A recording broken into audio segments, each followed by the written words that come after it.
Honourable R. Sampanthan, Leader of the Opposition. Honourable Leader of the Opposition.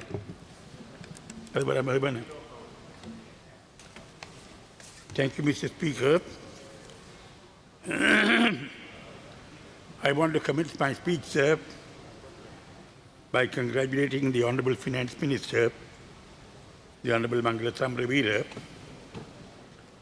who has presented his first budget at a time when the country's economy is in much difficulty. The Honourable Minister is an old, sincere friend who has always been very progressive in his views on many crucial issues, particularly on the resolution of the national question. Various proposals made by him in this budget are aimed at ameliorating the living conditions of segments of society deeply affected as a result of the conflict, to facilitate reconciliation and infuse hope in the lives of such people and help them towards resumption of normal life. It could be that much more needs to be done, but it must be acknowledged that there's a reasonably good beginning, and that while whatever can be done under the current budget, proposals should be implemented by the relevant ministries as early as possible. Much more, in fact, very much more, needs to be done, to which also attention must be paid as we go along. A country's economy is dependent on a number of factors. Our country and our people have been endowed by nature with many advantages. We are strategically located in the Indian Ocean region. We can exploit our location to our economic advantage. We have vast opportunities in this area to which we need to pay much attention. To achieve all this, our economy needs to be healthy domestically.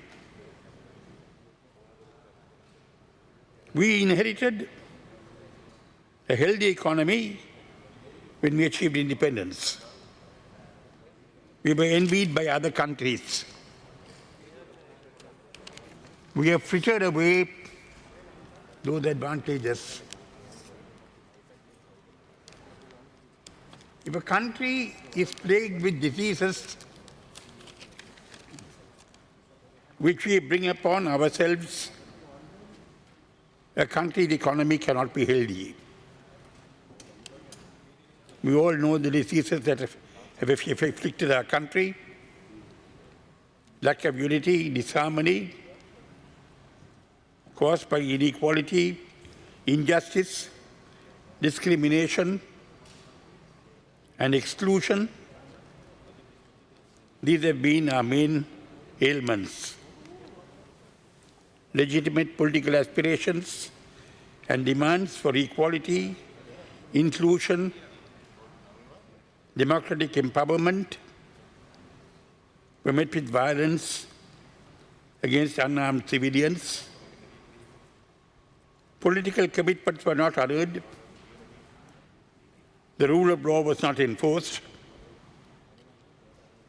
And these harmful developments resulted in counter-violence and eventually an armed conflict of unexpected and unprecedented proportions, which lasted several decades.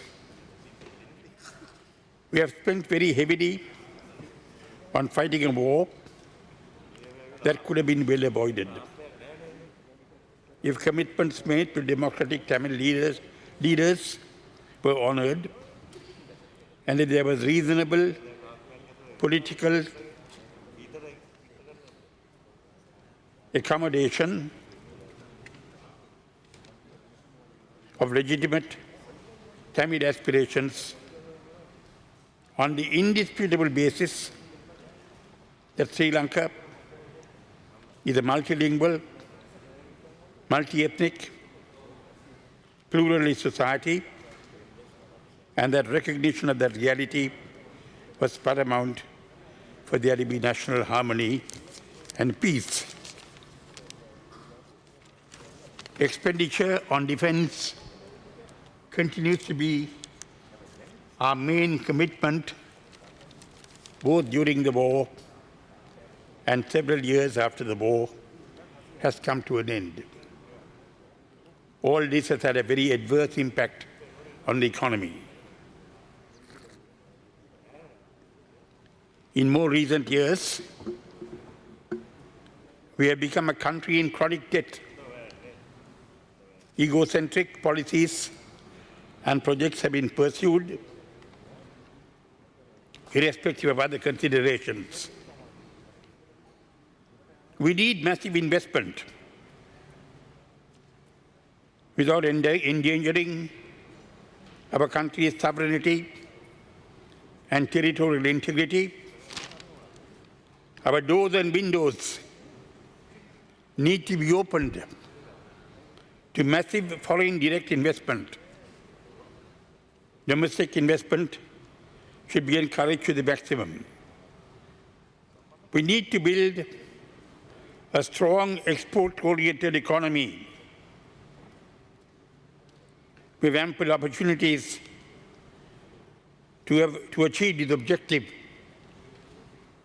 We have vast nearby markets that we can avail ourselves of if we can get our act together. I might mention, sir, at this point of time, that there seems to be a view in this country that foreign direct investment and even local investment is to a large extent being impeded by some corrupt persons who are demanding consideration to be able to award such opportunities to people interested in undertaking such projects. I think it will be sad if that is the truth. And I think the government has the responsibility by the country to ensure that such corrupt activities do not become a hindrance to investment that brings about development in the country and raises the living standards of our people. We appear to have substantial international support. We should not linger. We should make decisions early and implement them. The government should do what needs to be done. We need to look after our people who are engaged in self-employment in every sphere, whether it be agriculture, fisheries, livestock development, small and medium-scale industries, whatever. They constitute the bulk of our people. We cannot ignore them. We need to look after the poorer segment of our society. They need to be helped.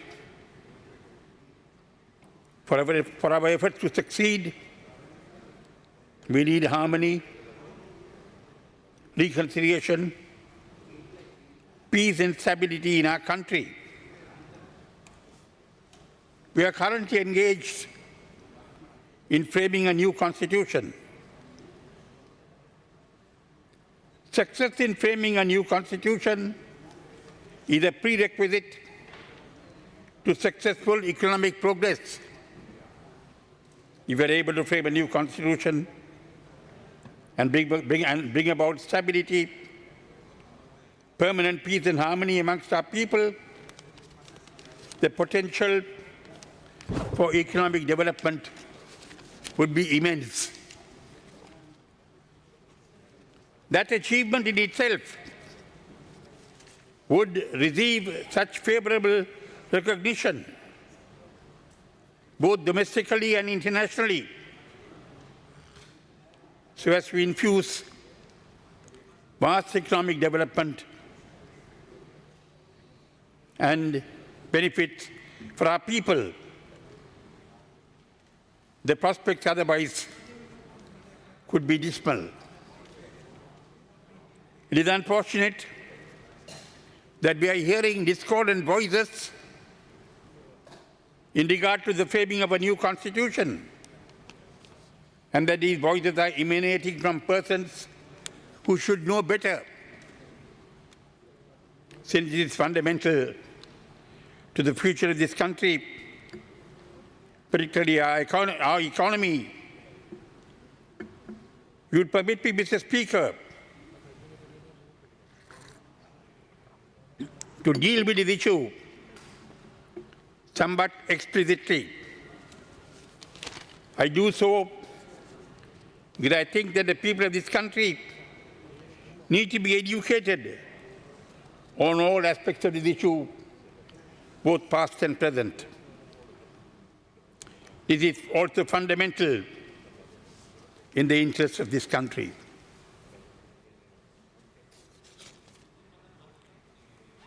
The position being taken by our former president,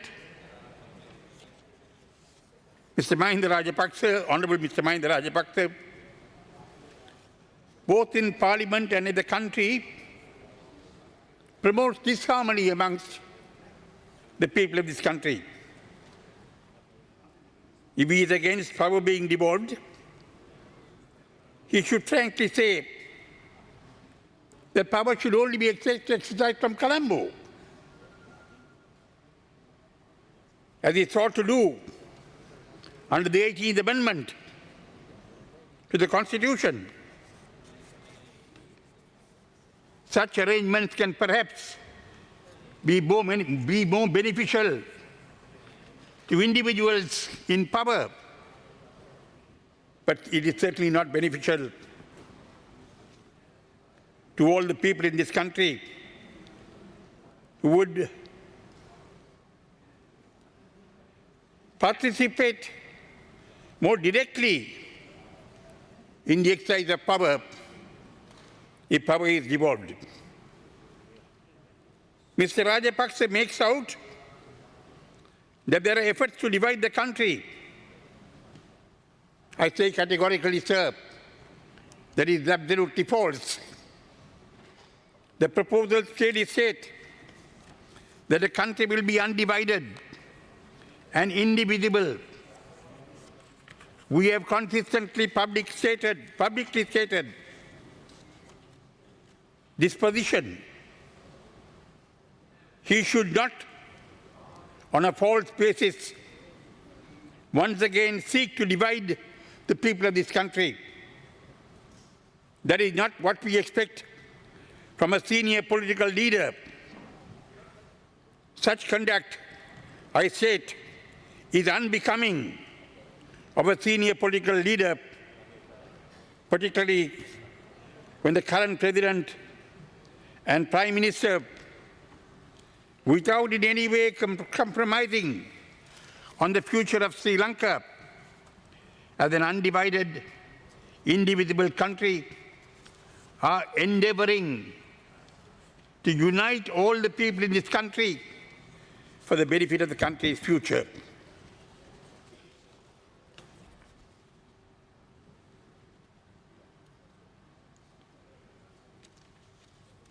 It will be necessary, sir, in the course of my speech, to refer to a few matters pertaining to the Honorable Mahinda Rajapaksa and what he had to say when he was in power and when he endeavored to resolve this problem.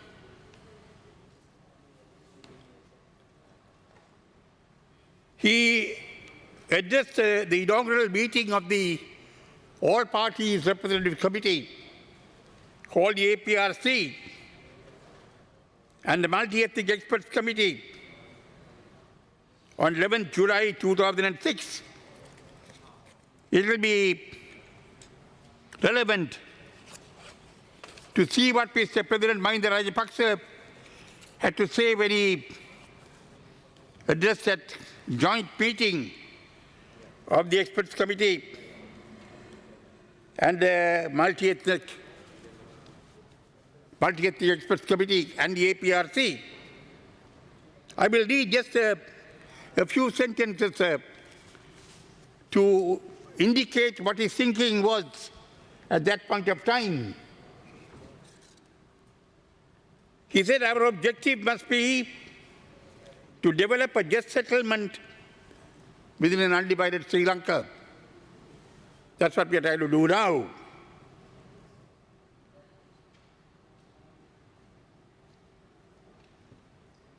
He further said, people in their own localities must take charge of their destiny and control their politico-economic environment. Central decision-making that allocates disproportionate resources has been an issue for a considerable time. In addition, it is axiomatic that devolution also needs to address issues relating to identity, as well as security and socio-economic advancement without over-reliance on the center in this regard. He went on to say, sir, any solution must be seen as one that stretches to the maximum possible devolution. He went on,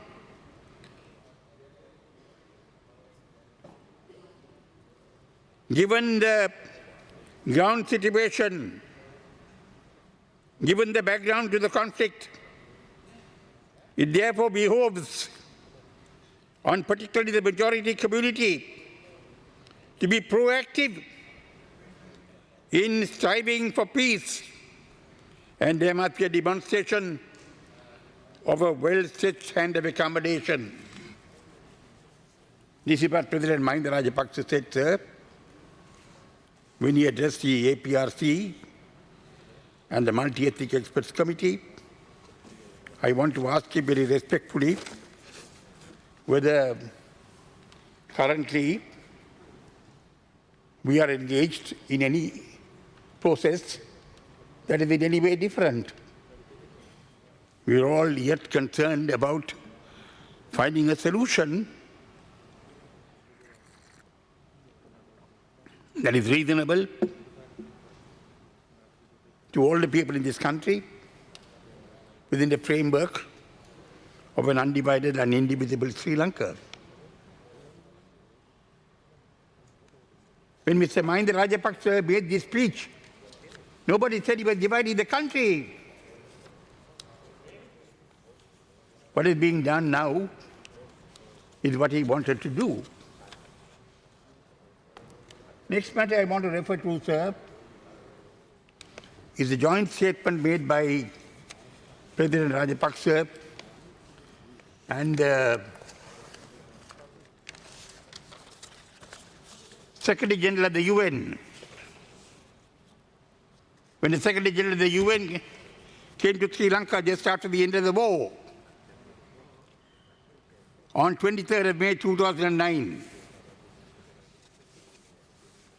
the joint statement goes as follows.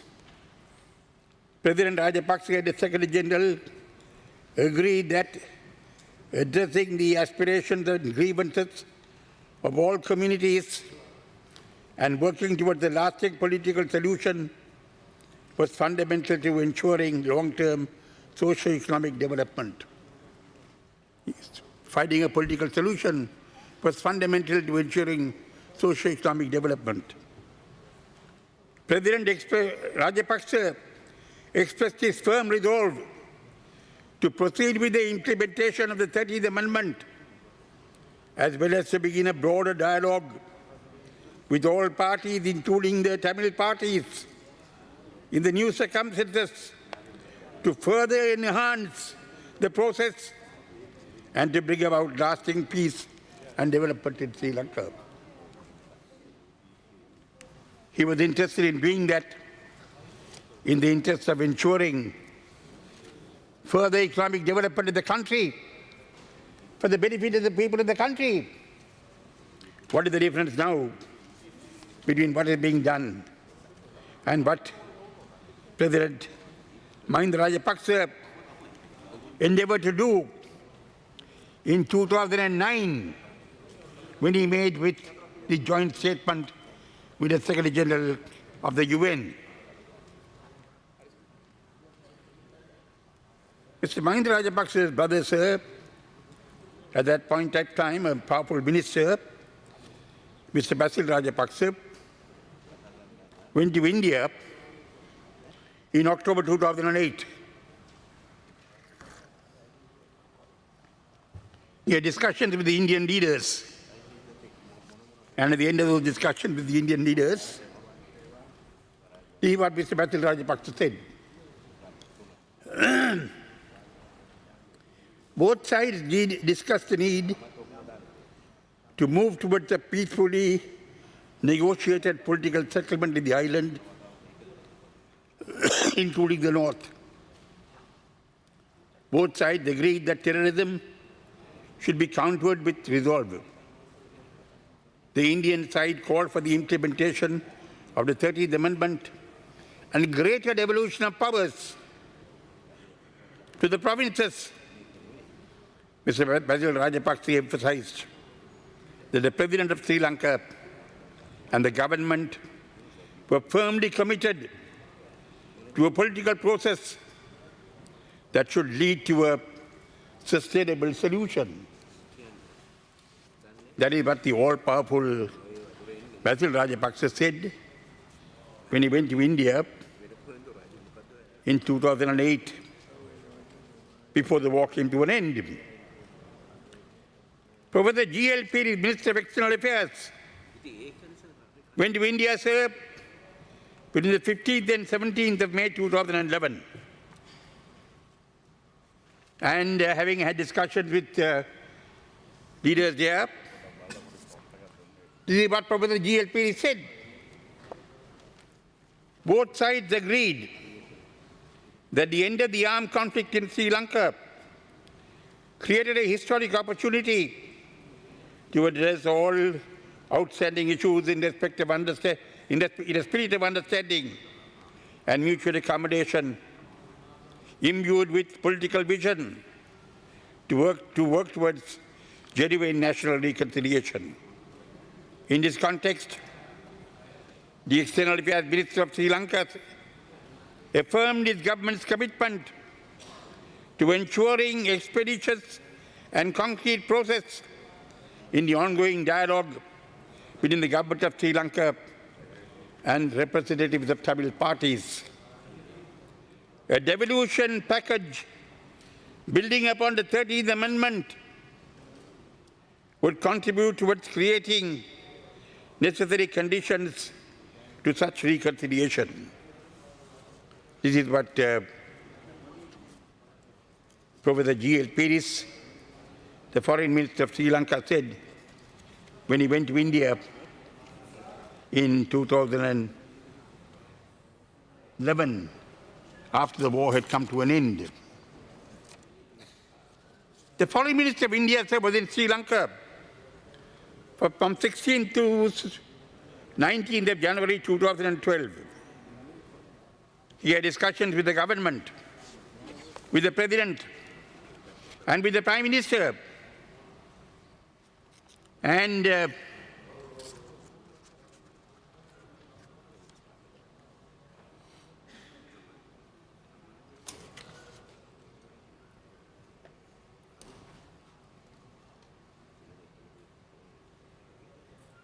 And this is what he said, sir, when he concluded those discussions with the President and the Prime Minister. And he made this statement in the presence of Professor G.L. Peris, the Foreign Minister of Sri Lanka.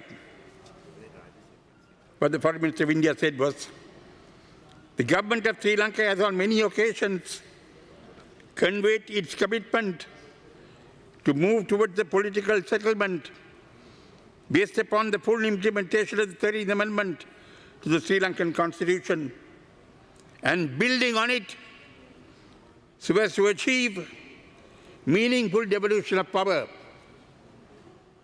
We look forward to an expeditious and constructive approach to the dialogue process.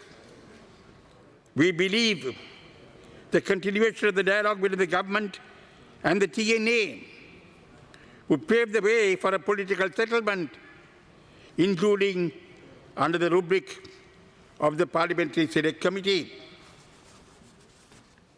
So this was the situation that prevailed at that point of time. When President Mahinda Rajapaksa was in power, when President Mahinda Rajapaksa issued a joint statement with the Secretary General of the UN, when Mr. Mahinda Rajapaksa's foreign minister went to India, and when the foreign minister of India came to Sri Lanka, and there were statements made in the presence of one another. Maximum devolution, meaningful devolution of power is what they wanted to concede.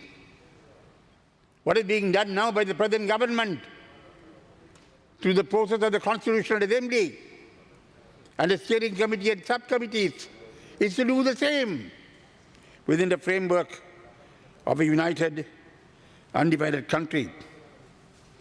Mr. Mahinda Rajapaksa, as President, also appointed the Lessons Learned and Reconciliation Commission, comprising of many distinguished people in this country, from all communities, mostly for the Sinhalese community. What do they have to say? The LLR's report. I'm quoting, sir, from para 8222 of the LLR's report. They said, all parties should recognize that the real issue of sharing power and participating in government is the empowerment of the people and making the political leaders accountable to the people. This applies to Sri Lanka as a whole and includes the needs of citizens of all communities, Sinhala, Tamil, Muslim and others. The effective functioning of the democratic system which fulfills their needs, together with a consensual framework of devolution, will by virtue of attributes and institutions intrinsic to it, also provide the answer to the grievances of minorities. I also want to quote, sir, para 8225 of the LLR's report, which said,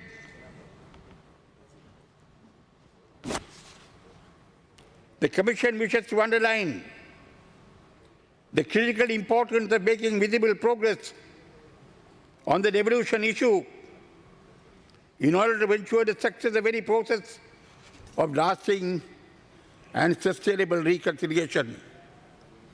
The Commission therefore recommends that the present opportunity be utilized to launch in good faith an effort to develop a consensus on devolution, building on what exists, both the maximum possible devolution to the periphery, especially at the grassroots level, as well as power sharing at the center.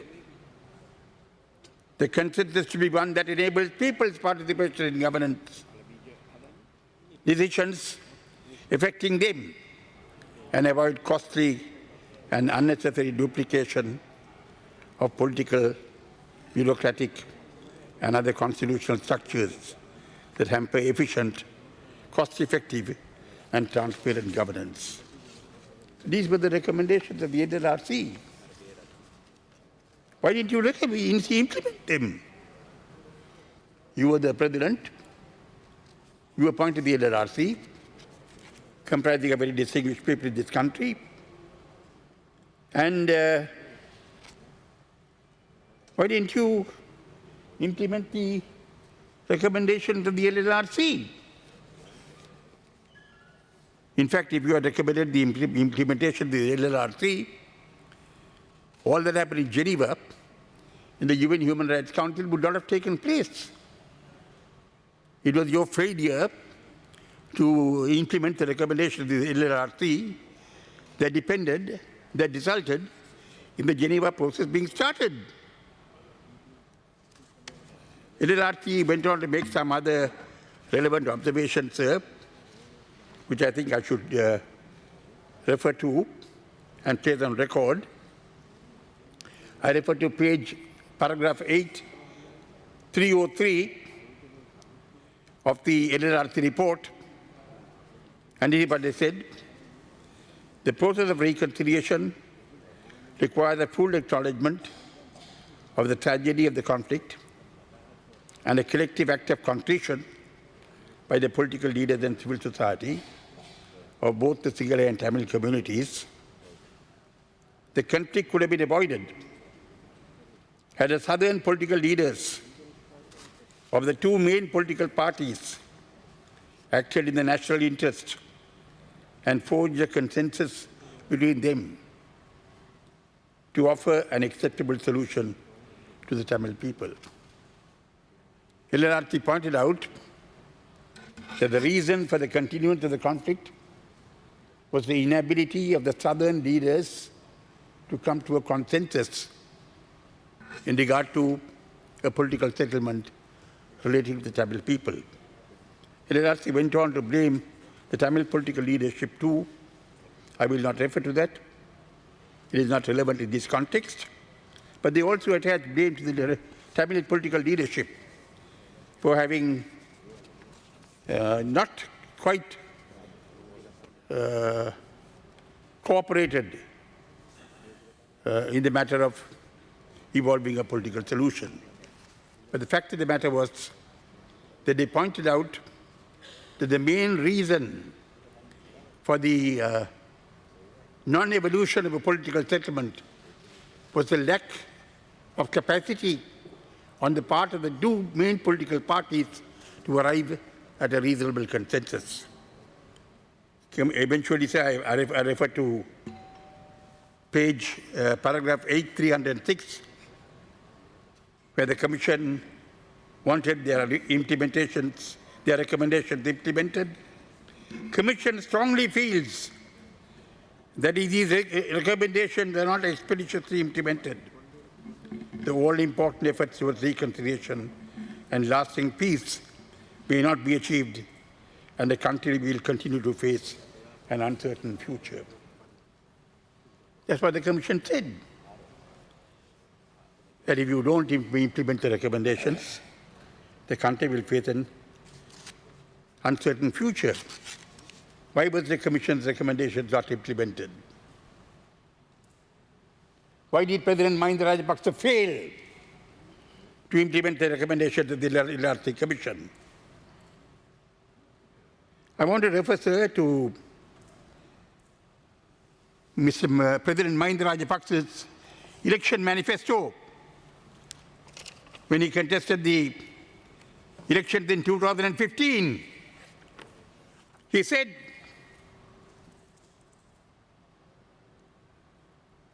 I'm quoting from the manifesto, sir. He said, we have been battered for 36 years by the 1978 Constitution, which was thrust upon the people of this country without an appropriate debate or discussion. We must also collectively acknowledge that the Constitution is now further distorted due to the various amendments over the years, some of which are not consistent with others. Therefore, instead of amending the Constitution further with piecemeal changes, I will take action to formulate a new Constitution that reflects the people's ideas, aspirations and wishes within a period of 1 year. This is what President Mahinda Rajapaksa said in his election manifesto, that he will frame a new Constitution. He further said, sir, and I quote, I will first submit the draft Constitution, which will consist of the proposals of these groups. He wanted said groups appointed, experts and so on, for the Parliament's approval in accordance with the Constitution. Thereafter, I will present the draft Constitution to a referendum seeking the approval of the people. Nobody is now endeavoring to do anything else. We are trying to frame a Constitution with a steering committee, subcommittees, experts, public representations received. The whole matter is being considered. There's a Constitutional Assembly where things are being debated, and it must be approved by Parliament by 2/3 majority and also approved by the people at a referendum. We don't want anything done behind the back of the people. So why is President Mahinda Rajapaksa opposing what he himself proposed? When he contested the presidential election in 2015, he stated certain things. Why is he opposing what he himself said at that point of time?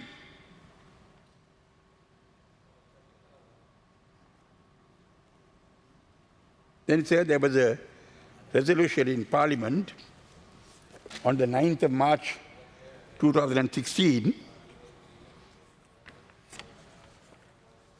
There was a resolution to convert Parliament into a Constitutional Assembly. The Constitutional Assembly was to become a committee of the whole Parliament. And we were to commence work on the framing of a new Constitution. That resolution had been circulated amongst members of Parliament, and it was adopted in the House, in the Parliament, on the 9th of March 2016. I want to ask President Mahinda Rajapaksa, if you are opposed to the framing of a new Constitution, why did you not come to that session of Parliament and oppose that resolution? Why did you come and say, the country doesn't need this? Why are you trying to stir communal feelings now? Why did you not oppose it at that point of time? Now local authority elections are going to be held, and you want to win the elections? You want to defeat the government? Okay, that's your political activity. Nobody can complain about that. But in order to achieve that, you are trying to stir communal tension in this country by stating that through this constitutional process, an effort is being made to divide the country. If that was your position, why did you not come to Parliament when the resolution was adopted and oppose that resolution? You didn't do that. So, sir, I'm sorry, sir, that this is not the way to get about resolving the problems of our people.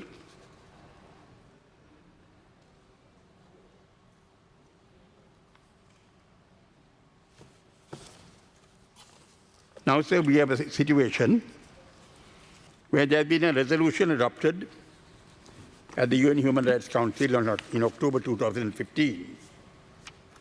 And that resolution states, it welcomes the commitment of the government of Sri Lanka, in para 16, sir, to a political settlement by taking the necessary constitutional measures, encourages the government's efforts to fulfill its commitments on the devolution of political authority, which is integral to reconciliation and the full enjoyment of human rights by all the members of its population.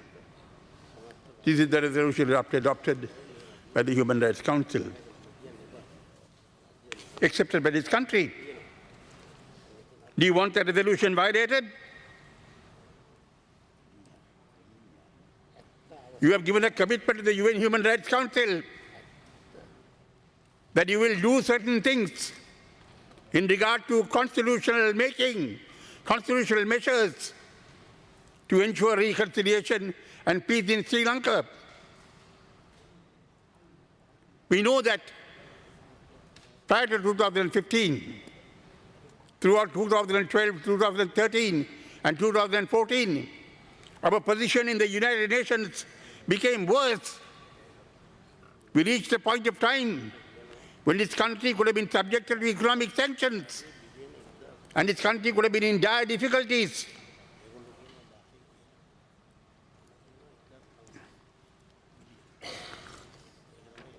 That did not happen. Under the new government, there was a new direction.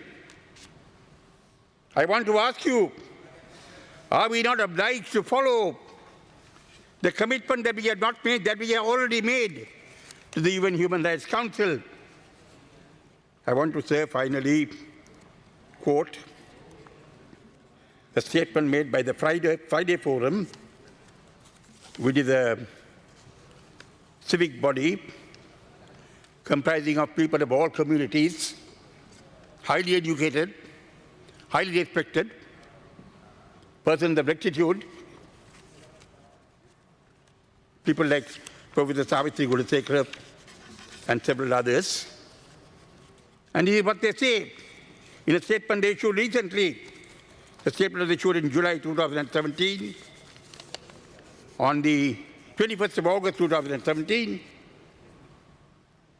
a new constitution has been mandated by the people, and lawmakers must give it the highest priority.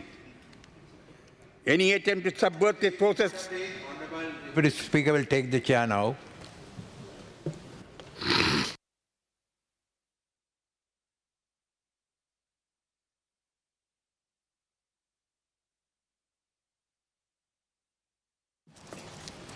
The new constitution has been mandated by the people and the lawmakers must give it the highest priority.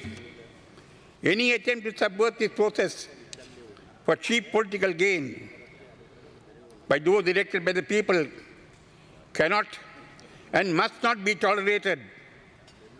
We urge the Prime Minister and members of the steering committee to ensure that the draft constitutional proposals are put before the Constitutional Assembly within the next 3 months at least and are made available to the public.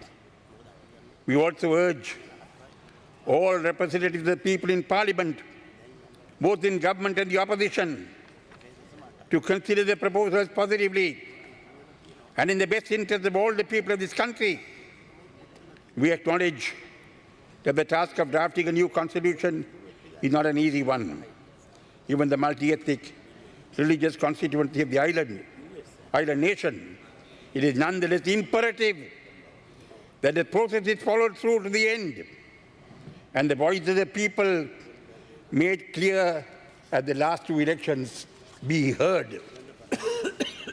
Before I conclude, sir, I want to merely refer to certain matters which I think are very important.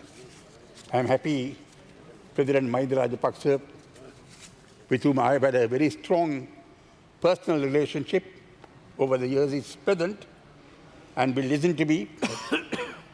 I would appeal to you to cooperate. We need your cooperation. You are a very senior political leader in this country. You command much respect amongst the people of this country. And we will want you to be a party to the making of a new constitution. I would appeal to you to support.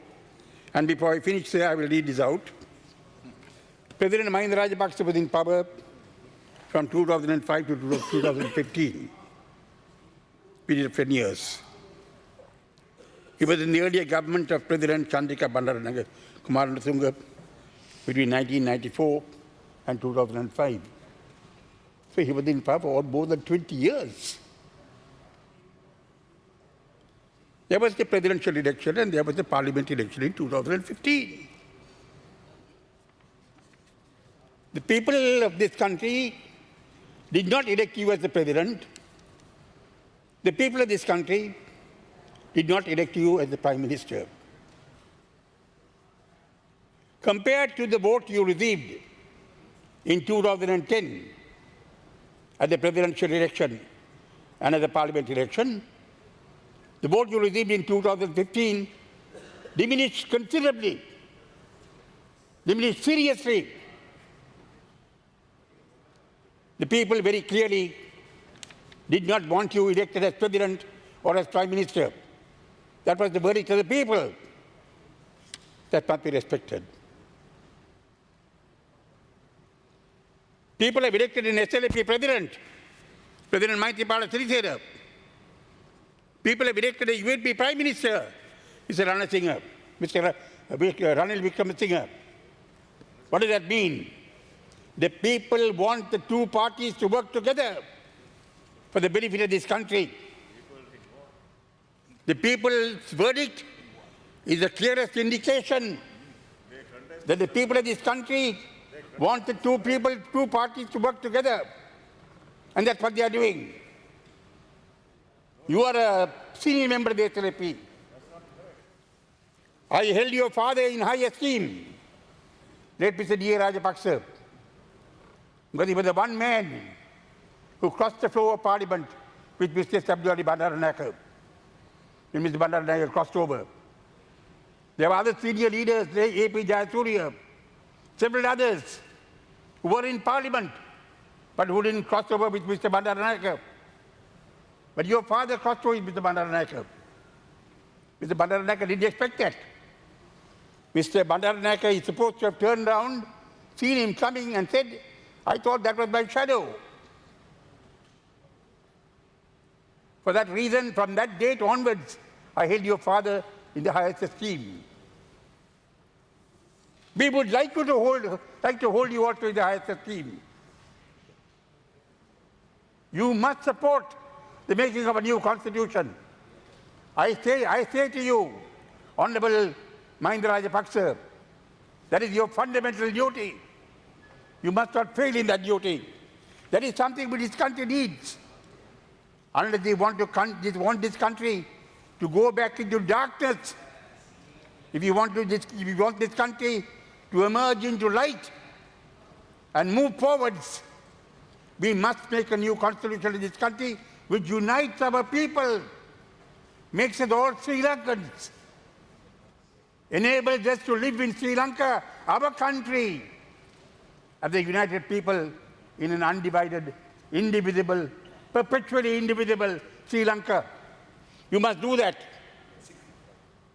As I said before, sir, you want to capture power in some other way. We have no problems. But you don't use the Constitution as a means to power. That should not be done. I want to make an appeal to all SLP members. You all belong to an ancient party, started by Mr. Bandaranayake. We have supported your party at several elections. We have supported your presidential candidates. In 1960 March, the Federal Party voted with the SLP to bring down the UNP government. We did that. When Mr. J.R. was the contested Mr. Hector Kobe-Kaduwa. Hector Kobe-Kaduwa was the opponent of J.R. was in the 1982 Parliament election. The people of Jaffna voted for Mr. Hector Kobe-Kaduwa. So UMP put his vote also. So don't think we are against you. Please don't be against us. I'm appealing to the genuine SLPers. Please support the making of this constitution. That is your fundamental duty. That is something you must do in the interest of this country. Don't let this country down. Join in the making of the constitution and let all get together and work for the betterment of this country to make Sri Lanka a prosperous country which we all would very much desire. I thank you, sir.